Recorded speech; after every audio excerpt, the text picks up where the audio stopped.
Narcotic ജിഹാദ് ഉണ്ട് എന്നതിന് തെളിവായി മയക്കുമരുന്ന് കേസുകളിൽ പിടിക്കപ്പെടുന്നവരുടെ കണക്കുകൾ.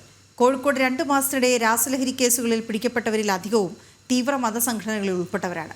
ലഹരി കേസുകൾക്ക് പിന്നിൽ മതഭീകരവാദ ശക്തികൾക്ക് ബന്ധമുണ്ടെന്ന BJP സംസ്ഥാന അധ്യക്ഷൻ K. സുരേന്ദ്രന്റെ വാക്കുകൾ ശരിവെക്കുന്നതാണ് പുതിയ കണക്കുകൾ.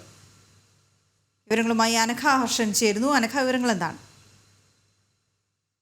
ഈ 2 മാസത്തിനിടെ കോഴിക്കോട് രാസലഹരി വിൽപ്പനയുമായി ബന്ധപ്പെട്ടോ അല്ലെങ്കിൽ ഉപയോഗവുമായി ബന്ധപ്പെട്ടോ ഒക്കെ തന്നെ പിടിക്കപ്പെട്ടവരുടെ കണക്ക് മാധ്യമങ്ങളിൽ വന്ന കണക്കുകൾ പരിശോധിക്കുന്ന സമയത്താണ് അവരൊക്കെ തന്നെ ഏതെങ്കിലും മത തീവ്ര സംഘടനകളിൽ പെട്ടവരാണ് എന്ന കാര്യം പുറത്തു വരുന്നത്.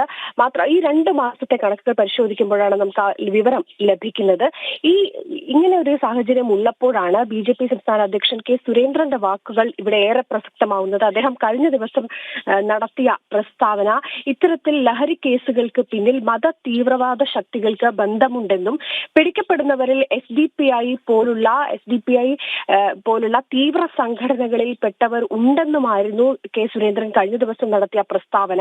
അങ്ങനെ നോക്കുമ്പോൾ അദ്ദേഹത്തിന്റെ ആ വാക്കുകൾ ശരിവെക്കുന്നതാണ്. കഴിഞ്ഞ 2 മാസം കോഴിക്കോട് നിന്ന് രാസലഹരി കേസുകളിൽ പിടിക്കപ്പെടുന്നവരുടെ കണക്കുകൾ പരിശോധിക്കുമ്പോൾ നമുക്ക് മനസ്സിലാകുന്നത്. വീണ.